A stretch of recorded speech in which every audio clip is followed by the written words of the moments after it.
تولیدی سفال و سرامیک اهورا، تولید و فروش انواع 7 سیم، میناکاری، لعابی، زیرلعابی، پاتینه و ترانسفری به قیمت تولید بدون واسطه، خرید مستقیم از کارگاه تولیدی.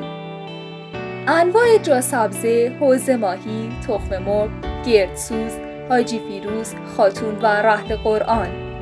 جهت ست کردن با انواع 7 سیم، انواع گلدان، شیرینی خوری، شکلات خوری، میوه خوری و آجیل خوری. انتخاب رنگ و مدل و ست کردن با 7 سیم به دلخواه مشتری امکان پذیر می باشد. ارسال به سراسر کشور. جهت ثبت سفارش و اطلاعات بیشتر با شماره 0921 340 2520 تماس حاصل فرمایید. در شبکه‌های اجتماعی ما را دنبال کنید.